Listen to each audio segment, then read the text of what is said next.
El conflicto armado colombiano puede dividirse en dos fracciones de tiempo. La primera va de los años 40 a los 60, periodo que se conoce como la violencia, y la segunda parte de los años 70 y evoluciona hasta lo que conocemos hoy en día, lo llamaremos la guerra contrainsurgente.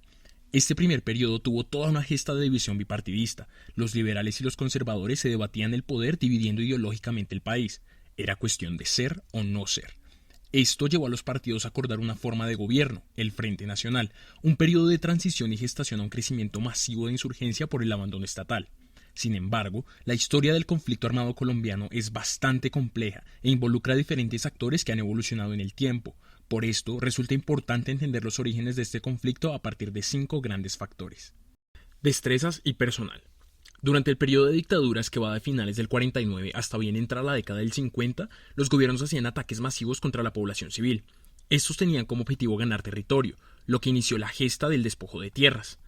La tierra es uno de los factores más importantes para comprender el conflicto armado en Colombia. Desde los orígenes, la repartición de estas por favores políticos ha fomentado el despojo y el apoderamiento. El territorio y la acumulación de las tierras es clave para comprender las dinámicas del ejercicio del poder en el campo y la ausencia del Estado.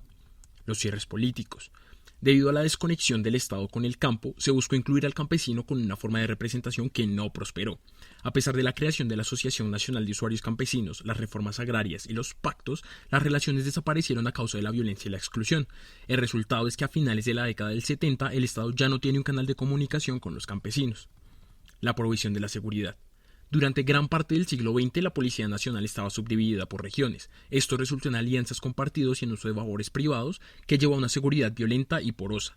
Con el Frente Nacional parecía llegar la esperanza, pero por el contrario, con los decretos de Lleras y Valencia, el crecimiento de una supuesta seguridad paramilitar se disparó. El sistema político clientelista, que pretendía lograr que los partidos tradicionales actuaran como puente entre el Estado central y las regiones mediante micropactos, orientados a las demandas de las élites territoriales, generaron la vía para la evolución de los actores y los medios, y esto para perpetuar el conflicto. La inclemencia de los grupos armados y el abandono estatal empujaron a las periferias a tomar decisiones que contribuyeron a la persistencia del conflicto. Los 5 factores para entender esta permanencia son los siguientes. El narcotráfico, que genera un crecimiento demográfico en las periferias del país como alternativa a un Estado colombiano que seguía poniendo su concentración en la parte andina. Este crecimiento genera un campesinado cocalero y dio a las guerrillas poder de autofinanciación, logrando a su vez su constitución militar, el crecimiento armamentístico y el engrosamiento de las filas. La violencia contra los civiles. Este es un punto crucial en el conflicto. El secuestro toma fuerza como herramienta para obtener dinero. Las guerrillas secuestran de manera sistemática a ganaderos, políticos, comerciantes y a personas de las élites rurales. Estas últimas, en respuesta, conformarán una contraparte que se convertirá en una fuerza paramilitar y que no va a ser dirigida únicamente a la guerrilla, sino a cualquiera que se interponga en sus intereses económicos, entre ellos líderes sociales y defensores de derechos humanos. La seguridad privada. Las policías regionales fueron en primera instancia de una seguridad privada que defendía intereses partidistas y se expandieron por todo el territorio para proteger los intereses de las élites rurales. Sin embargo, no eran grupos al margen de la ley, ya que hasta 1989 la creación de autodefensas era completamente legal. Este es el fenómeno conocido como las convivir. El paramilitarismo. Ahora bien, hay 3 factores que fomentan el crecimiento paramilitar en Colombia. El primero, la seguridad a las élites que ya hemos mencionado, y en segundo, la protección de unas nuevas, las élites ilegales, los narcos. Los paramilitares se vuelven un ejército de favores protegiendo a los adinerados y asesinando por favores políticos. El sistema político. Este último ha sido de los factores más importantes en la permanencia de la guerra. Con la llegada del Estado a los municipios olvidados y los favores, la relación político-armada creció. La lucha territorial entre guerrilleros y paramilitares instauró una disputa que recorría los municipios amedrentando a la población civil.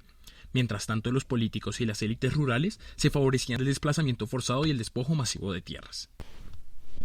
Pero, ¿y qué ha pasado con las víctimas de esta guerra? Existen registros alarmantes de la cantidad de ellas, sin embargo no son exactos. Para un informe del 2014 se descubrió que más del 15% de la población colombiana había sido víctima directa del conflicto y que más del 80% de ellas habían sido despojadas de sus tierras. Aunque se han adelantado procesos de reparación, el Estado continúa en alianzas con la guerra. La parapolítica y el proceso 8000 son ejemplo de ello. Las víctimas siguen creciendo y la paz es un sueño al que cada vez más colombianos le apostamos, reconstruirnos mirando hacia el futuro.